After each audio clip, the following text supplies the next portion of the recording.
So 7879 are the atomic numbers for gold, platinum and gold, respectively.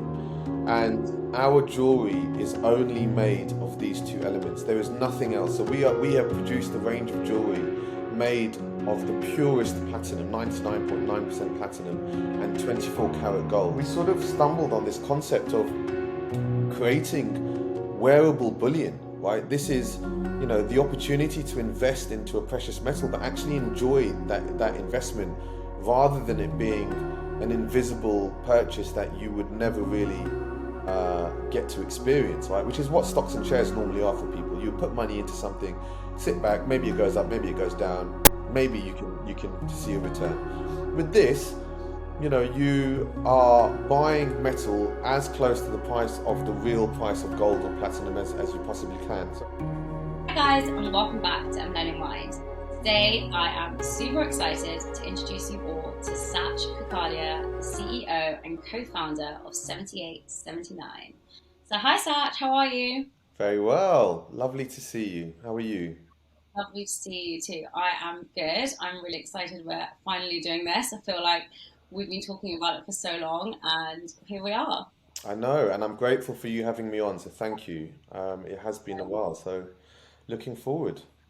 I'm super excited to talk to you. And I want to talk to you a little bit about your background. I know everybody knows you for starting Secret Sales, but we're going to focus on your new brand today. But for people who don't really know a bit about you, just tell us a bit of an introduction. Yeah, sure. So I co-founded Secret Sales at the tender age of 22 with my brother Nish, who is older, wiser, smarter. Some people say better looking, but we were super young, started a business, didn't really know what we were getting ourselves into. Um, through making a lot of mistakes and being nimble enough and humble enough to learn from those mistakes, we scaled to a point over a period of 10 years to 47 million in sales, and then we sold that company to private equity. And then a year later, through a number of reasons, but mainly the fact that the PE company destroyed the value that we had spent so long creating, that was quite emotional for me. So I bought the company back, sold it again the second time a year after that point. So was fully out of secret sales in May 2019, having started it in 2007. Wow. And then since then, I've been advising a bunch of businesses, all in the sort of direct to consumer space, and in digital because that's sort of my forte. I'm a chairman of a disruptive marketplace focusing on sustainability within furniture. I'm really quite focused now on, what that means and what we can do as retailers to try and save the planet and do our job and I feel it's our duty to do whatever we can and where Mhm. possible to try and help the earth because I think it's in a really bad place right now. In fact, I think it's in a worse place than humans thought it would be at this point in time. Wow. And then yeah, and then 78, 79 was born at the height of COVID, and we can talk about that. But it was a really interesting process for me to get to that point, and yeah, and we've just gone live, so I'm super excited about what the future holds. So why did you start 7879? First of all, why the name? So 78, 79 are the atomic numbers for gold, platinum and gold, respectively. And our jewelry is only made of these two elements. There is nothing else. So we have produced a range of jewelry made of the purest platinum, 99.9% platinum, and 24 karat gold. So to put things into perspective, the big brands, without naming who they are, will use 18 karat gold and probably 900 platinum, sometimes 850, sometimes 950. But the point is, with 18 karat gold, 25% of your jewelry is impure. It's an alloy that is not actually of any value. And the same for platinum. If you were buying 900 platinum, 10% of that would be an impurity. We have launched, the first brand to really sort of exploit the opportunity that exists within 24 karat and 99.9. And the reason why it sort of came about was at the height of COVID, gold was trading at its highest point, right? And the reason why it trades at its highest point is when things go bad, right? People invest in precious metal because it's a safe haven commodity. It is a very I mean, humans have been trading gold for thousands of years, right? It was the first currency that ever existed.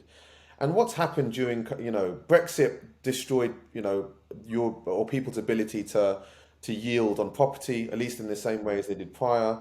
COVID destroyed everything from stocks and shares. People started putting money into crypto, but then lost the money, a lot of money on crypto because most people that were putting money in were putting money in on the up. And as soon as the mums and dads start putting money into crypto, you need to pull your money out because that's when it's going to pop. And that's what happened, right?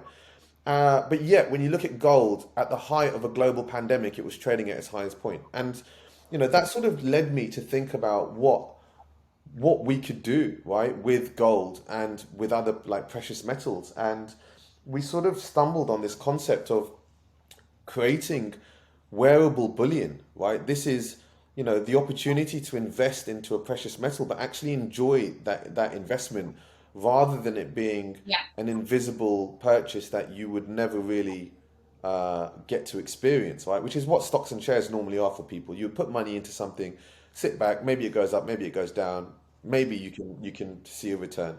With this, you are buying metal as close to the price of the Hmm. real price of gold or platinum as you possibly can, right? Without mentioning who they are. You Hmm. could, one begins with T, one begins with C. Hmm. Um, what do you think the markup is on the cost of metal? I mean, have a guess. 80%. Okay, so it is on average between 900 and 1,000% markup on the cost of metal. Oh my God. So, and I didn't know that, right? I genuinely, I've been working in the fashion industry for 13 years. I worked with a number of jewelry brands. We were selling their stock at secret sales. We did for, and we sold, in volume, Mm. did a lot of revenue with these businesses. And yet I had no idea how much margin they had on top of the metal. So Wow. where they're charging between 900 and 1,000%, we're charging cost of metal plus 30%. So as a Wow. customer, you are buying really as close as you're going to get to the real spot price of metal. And even if you wanted to buy gold today, you would be buying at spot plus 10%. And the spot price, for anyone that doesn't understand, is basically the price of gold based on the trading market, based on how, because gold is a traded commodity. Right. So we are spot plus 30. You'll receive a beautiful either 20, so this is 24 karat. This is one of mine, right? And so is this, and I'll show you some bits. It's all available on site. But you can buy a ring or whatever it may be, and you will have access to a portfolio, which essentially sits within your My Account section. So your order history Okay. becomes a portfolio, and you can then trade. My laptop's about to run out. You can then trade um, that jewelry based on based on the real time performance of that metal. So and by the way, the prices on my site are changing every 2 seconds or every 3 seconds and it's driven by the real stock market. So over a period of time, you might find that your precious metal value has gone up, which is what usually Mm. happens. And at any point in time, you can decide to sell it back to me, and you can make a profit on that. Wow. Um, so the yeah, so you can buy a ring, enjoy the ring, sell it back to me in a year's time, actually make money on the value of the metal, and you can trade up, get your cash out, do whatever you want. But the point is that you don't need to now just hoard your jewelry, and Hmm. not that people there's a problem with that, but there's never liquidity, right? And I think just to add, before I go on and on and on, and then you can ask some more questions, but just to add is that um, when I buy an expensive watch, right, the Hmm. first thing I think about is how much can I sell this watch for? 100%. And that's genuinely the first thing that goes through my head because I'm not going to buy a watch that costs more than £10,000 unless I know I can sell it for £10,000 or more, right? Yeah. And there are a bunch of watches that actually, because of the price value. Whereas my understanding, and I speak very holistically, this is obviously there are going to be some people that don't behave this way, but Hmm. jewelry is a very emotional purchase, right? You see a ring and you're like, oh wow, I really like that. You Hmm. like how it's going to look on you. You like the fact that it's aspirational. So by wearing a brand from a luxury, a product from a luxury brand, you feel yourself luxury. You feel like, look at me, right? Hmm. No one thinks about selling that product. No. And if you do think about selling it, the value is in the brand. It's not in the intrinsic value of the metal, right? So what I'm trying to create is, yes, we want to create value within the brand, and that integrity and that equity of brand will develop over time. But regardless of that brand value, our products have underlying intrinsic value forever, right? It doesn't matter. You can hold on to it for 10 years. This is the purest form of gold, and gold will always have a very strong value. Indians have been investing in gold for thousands of years, hundreds of years, right? Whereby, we're taught, put your money in gold because it's safe. Yeah. The Chinese put their money in platinum. The Japanese put their money in platinum. Actually, the Chinese put their money in gold as well. But the thing is, the Western world doesn't do that. The Western world has been educated into buying into big brands, right? Not and then maybe, you know, thinking that there's value to be had by investing in these brands when really there isn't, right? You lose a huge chunk of value overnight. Mm-hmm. And so what I'm trying to do with 7879 is disrupt how people shop jewelry and educate customers into knowing that there is actually a platform and a location where you can buy jewelry that has intrinsic value, that is going to increase in value, and you can, should, let's say you get divorced and the husband wants to, get rid of his band, he can sell it back to me and actually make a profit on that engagement ring, right? Let's, God forbid, you get divorced, right? But the point is, you understand my point. Yeah, so I'm sort of, I mean, that in itself should be a marketing angle. I I reckon I'm think going you to have to should. push that forward a bit, I think you should. but yeah, that's sort of what it is in a nutshell. What I really love about what you're saying is that I think it's really aligning to what you were telling me earlier in terms of being more sustainable. And it's not just a statement you said, you're actually proving that with setting up a brand like this so that people aren't wasting their jewelry at a point where, like you said, something goes wrong or, you kind of fall out of love with that certain piece. You can sell it back and it's not wasted. It's not sitting in your cupboard. It's not ruined, I guess. And I think that's what's really powerful about this. I haven't ever heard of a brand like this that you can actually see the of your jewelry go up. I think it's super clever. One thing I really love about you is I feel that you just do things that are a bit out of the ordinary. Like you said, you set up secret sales when you were 21, 22. There wasn't really anything like that at the time either. We were the first flash sale business to launch at that time. So yeah, I mean, but you've got to try and break boundaries, right? You've got to try and do things Why? differently. Why do you do that? When as the world evolves, as things happen, COVID is a really good example of how much disruption a virus can make on a species.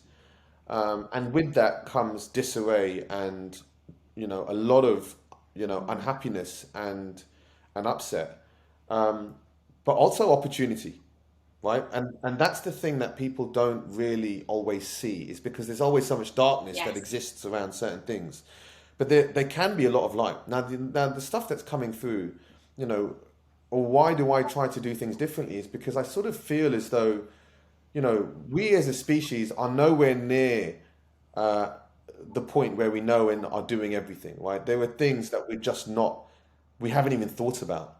And it's those things that we haven't thought about that I get quite excited by. Because, I don't know if this is going to work, right? Because we're new to the game. We're doing something that doesn't exist in this part of the world. Um, we are essentially taking a huge leap of faith. And uh, with that said, I have done a lot of research. We've done a lot of testing. We're not entering this blindly. I've qualified, the reason why this business will work. We've tested with so what I did is I built two fake brands, and built two fake websites on Squarespace. And then we started to actually drive traffic to these fake websites using different messages and different imagery so that when the site does go live, we know what people are reacting to. Are they reacting to transparent pricing? Are they reacting to investment jewelry? Are they reacting to signing up to a private members club? And actually something that came out of this was a lot of people are reacting quite strongly towards personalized jewelry, right? People want that. And so this data, we have qualified why we think this business will work long before we started building it. It's been a year and a half, so there was 6 months worth of market research. Then there was 12 months the build started in October. The process to really start running at this in October 2020. Co-founder joined, who is incredible in terms of his experience, and really grateful for him because he comes from a technical background.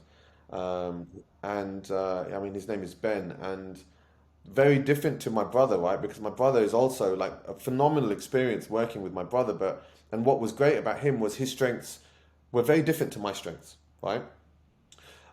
With Ben, it's down the same route of his Yeah. strengths being different, but his skills are very different to what my brothers were.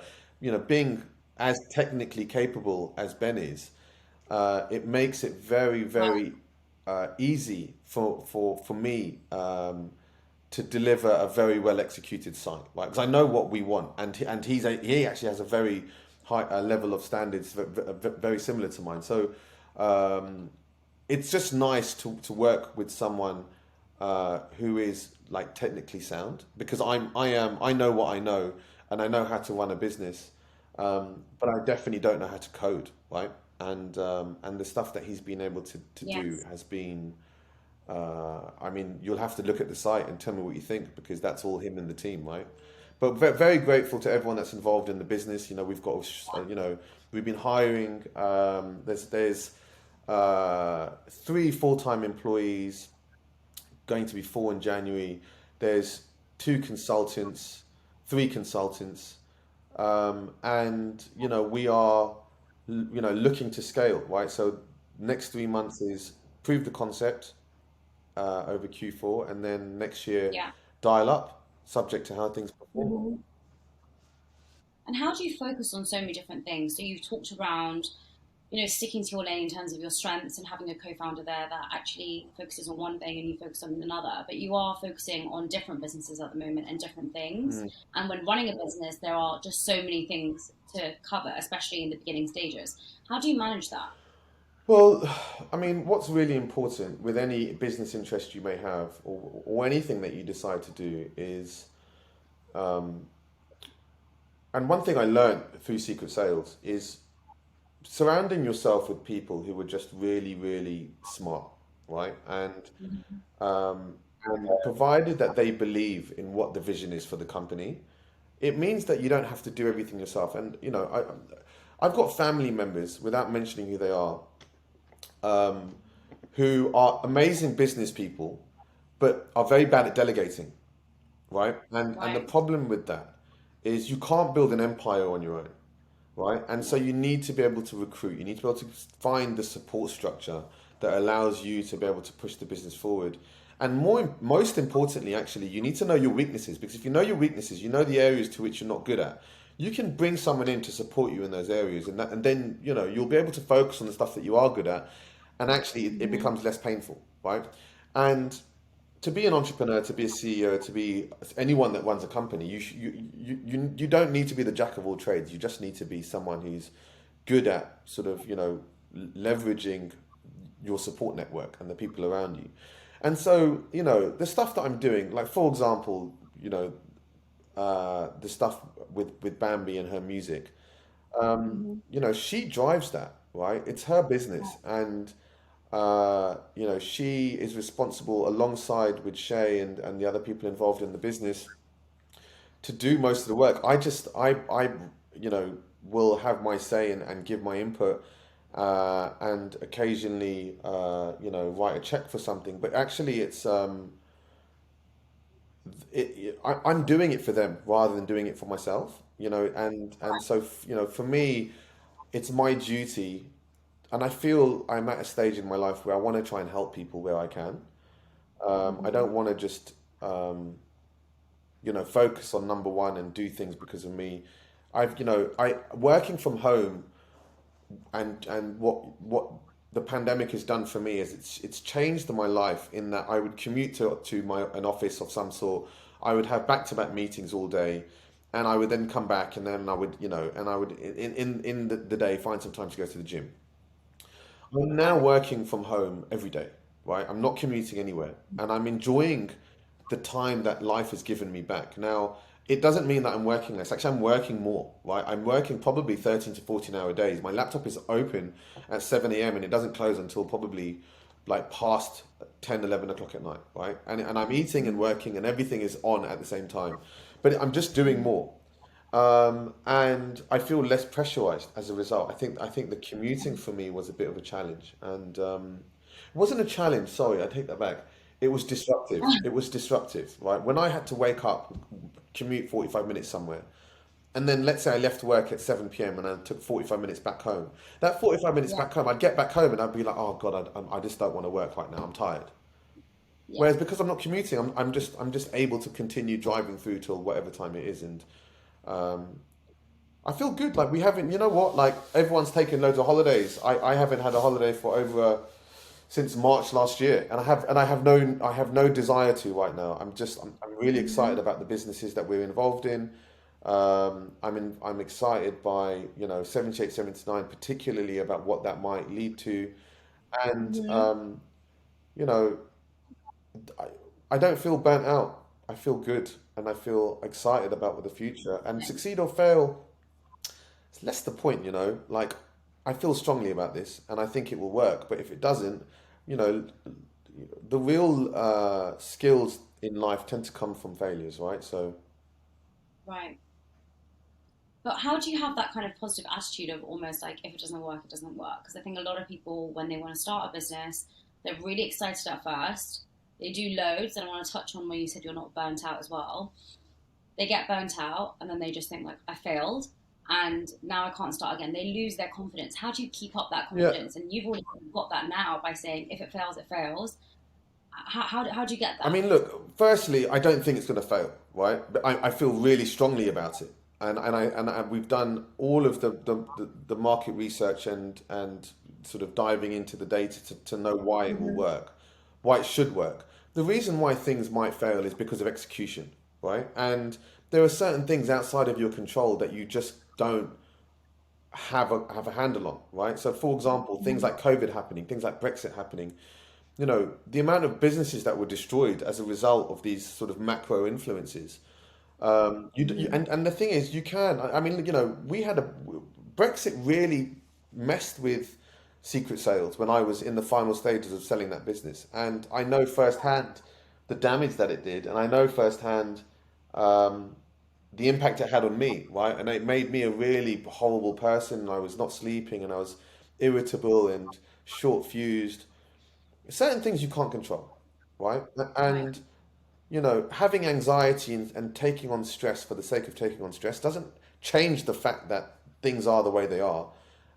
You need to be. I'm positive because I'm just positive, right? I don't believe in negativity, and I also don't believe in things can't not being able to happen, right? So like, you know, life is a beautiful thing in that if you want to do something, you can just go and do it. Like I'm DJing in a club at the moment, right? Like my parents think I'm a fool, but I enjoy it. And, it's a bit of fun for me. And You're good as well. I've heard you. well, but there's loads of things. The thing is that I sort of just enjoy, I'm doing everything that life offers or allows me to Wow. do within reason, and that probably upsets certain people, right? They probably see me and be like, "Well, why is he doing that?" But I don't really care about the thoughts of others. What I do care about is how it makes me feel, and I'm enjoying all of the things that life has on display, and if I can do something, I'm going to want to try and do it. So when it comes to business and when it comes to failure, I think that you need to know that nothing in this world is guaranteed, right? It just isn't. Right. It just isn't, right? Like, I'm not guaranteed to have my health forever. I'm not guaranteed to make the £1 billion that I want to make, right? I'm not guaranteed anything in life. If I want it, I'm going to have to try and get it. And if I don't get it, you're going to have to accept that there is going to have to be something else. And that's sort of my general approach to things. I'm also a big believer in just, being, if you're positive about things, positive things will happen. And if you're negative and you feel and if you want to be negative, then your life will be really sad, right? And you will not be able to actually move forward or to do things or to problem solve. Like really simple tasks will become big problems, right? You'll end up having anxiety attacks and panic attacks and various other bits. And the way to deal with life, generally speaking, is just like take a moment, think about it for a second, and then go for it, right? Not to be like, which is what some people have, is start panicking and then they start stuttering and then they start wanting to like, they just think that like everything is a problem and it's just not. Life can be great. I agree. I think if you are negative, you'll just notice negative things. We all have bad things that are going on. We all have good things that we can be grateful for. And I think that is really powerful, is to actually just appreciate what you do have. And I do that every morning. I have my performance planner, and in there I have to write down 5 things which I'm grateful for, which some days I'm like, oh my God, 5 things every day, like a new thing every day is really hard. But it actually really grounds me and makes me feel really happy. It makes me notice the small things in life that make me feel happy. And I think it's so important to do that, because at the moment, like you said, through COVID, through loads of, like, there's a lot more illnesses now. There is a lot more negative news.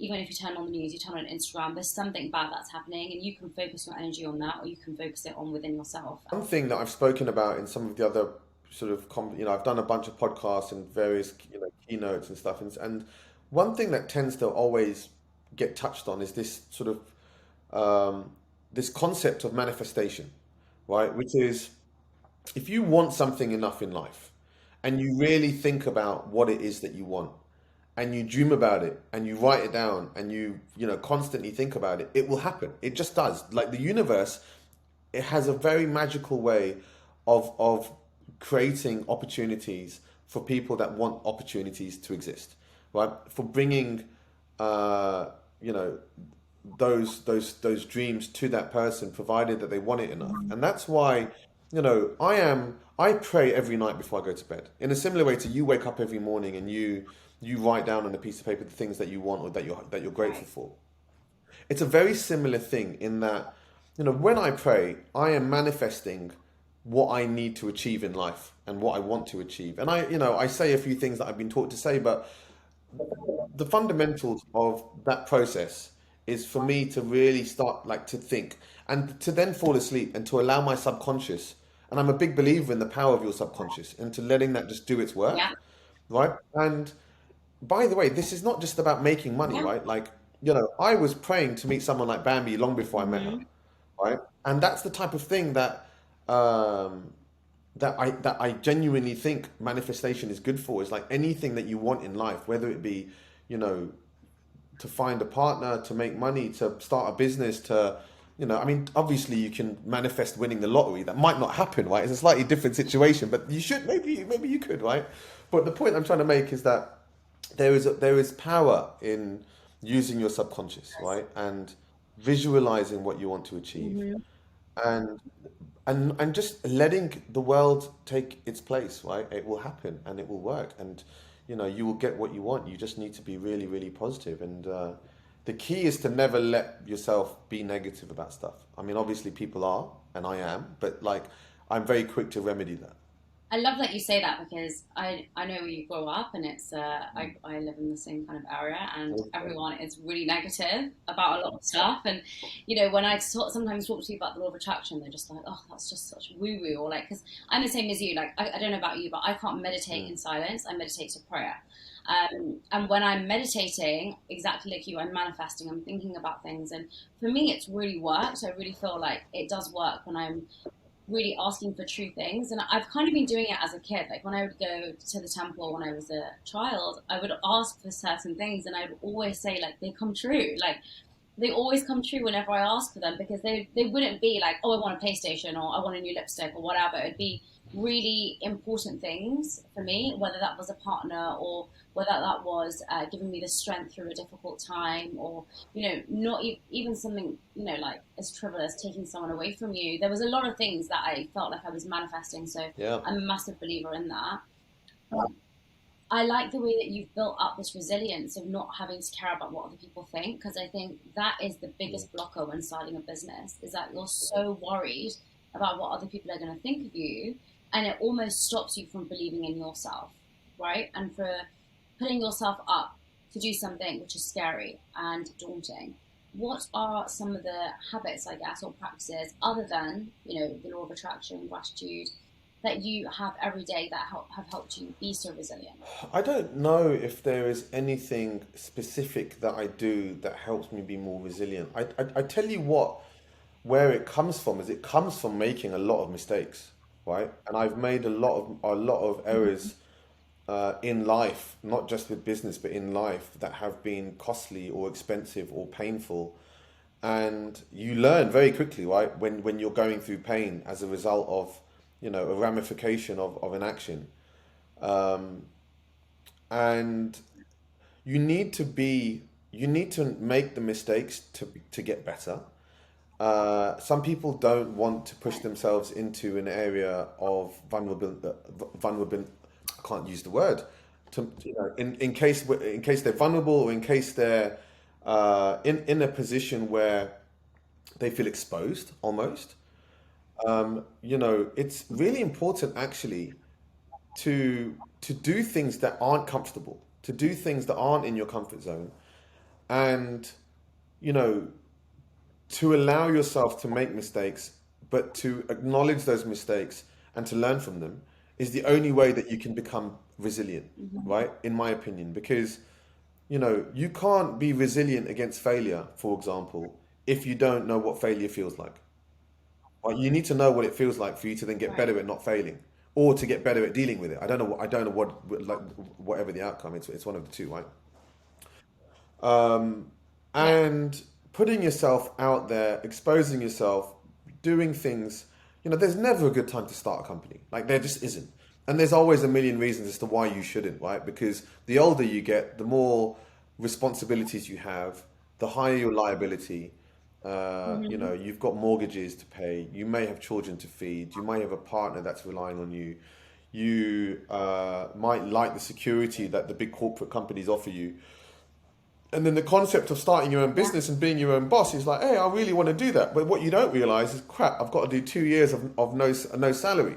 Or or I've got to do, the most common question is, oh, when can I start earning a big salary? Or when can I start withdrawing money from the company? And I'm like, well, one, I can't answer that question for you because, it's subject to how well the business does. Yeah. But the reality is that even if the business is super successful, you should be trying not to pull a lot of money out of it, right? You should be pumping as much of it in back into the business to Hmm. make it work. And so, you know, there's always, as I say, reasons to why you should do it. And my advice to anyone is not really about so much the resilience, right? It's more about the mindset of accepting failure or accepting that you're going to make mistakes, and that's okay. You don't need to be perfect. You just need to fix it quickly.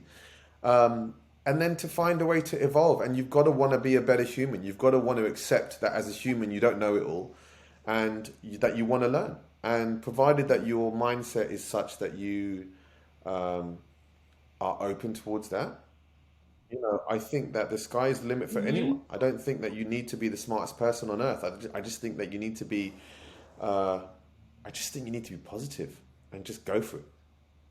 And from your failures and all the things that you've learned, what's the one thing you would actually share with people who are watching or listening today as to how you get to build such a successful I think business? there's a few things I've learned. One which I touched on before, which is around surrounding yourself with really smart people, and I really, really believe in that. Um, I think you need Hmm. to know your ceiling, right? You need to know. Again, this goes back to what I mentioned earlier: is knowing what your weakness is, right? Because humility is important when you're running a business. I know what I'm not so good at, and I know that I will be filling that void with people that I will employ, right? And if you can't employ, you'll find other people, or whatever. It'll you can figure it out. Hmm. There are lots of different ways to start a business. One, which is you raise a ton of money through institutional investors, venture capitalists, or whoever it may be, which is always very exciting, but there can be a lot of pressure. Otherwise, you can start a business slow and organically and build something with more value, more intrinsic value. What do you get more excited about? I don't know. But the fact is that uh, if you want to do something, you need to go up and do it. You need to like not wait because, as I say, there will always be another reason tomorrow, as there is one today, as there was one yesterday, as to why you shouldn't do it. And never live in regret, right? You need to not look back. At least I don't want to look back in a decade's time and think, oh well, I could have done that, and not have done it. Like I would rather do it and fail at it and be like, well, I gave that a go, Yeah, right? Then to be like, oh, well, I never did that. I never knew. Right. And that's what I tell yeah. Bambi. That's what I tell anyone that I'm in like that I'm trying to help is don't be scared to fail. Just do your best, right? And if you're doing your best, that's all you can do. Love that. I feel like I needed to hear that today, and I'm sure a lot of people will be feeling the same. So thank you. Ah, but you're doing great. No, No, you don't it's need to not worry about true. anything. I think everyone has their own feelings of feeling insecure and that they're not hitting that goal that they feel that they set out for themselves. And I think what you just said is just so great because there's so many worse things than living in regret. And like you said, I have constantly felt like, oh, I wish I did that. I wish I did that. And often, if you just don't do things now, then when, right? Like that's such a cringy saying. If not now, then when? Mm, But like it's true. Like if you don't do it now, you're just never going to do it. So definitely. it's better to just do things when you have the appetite and the passion, and go with it and see what happens. And you never know. You may end up with a $1 million company like Definitely. you did with Secret Sales. I'm sure it will. Well, look, I mean, and look, you've started a podcast. You feel like you've had something that you wanted to give back to the community. You want to help others by sharing learnings. It's a very beautiful thing that you're doing, and you know, if people can watch this or hear it wherever they are, and they take something away from you or from then at least, even if it's just one small thing, I think that this conversation has been fruitful. Yeah, I loved it, and I'm really excited to see your website. So it's 7879.co. .co. The number's 7879 as I say, because the platinum and gold. And I would love to have people feedback to me what they think. Um, you know, I'm sure we they we will. would obviously very grateful to anyone that decides to purchase anything, but even if you just go on there to have a little browse, please do that. Let me know, feedback on Instagram or wherever else, and it'd be great to hear from you. And you included, Shivani. I want to hear your feedback when you look at it, yeah? Yeah, I'm going to look at it now, and I'm sure it's going to be a great success, like everything you do. And I love actually that piece you're wearing, so I'm going to look at it now. Do. Thank you so much But for thank you today. for coming along, and I hopefully see you soon. Good to see you. I'll see you soon. Ciao.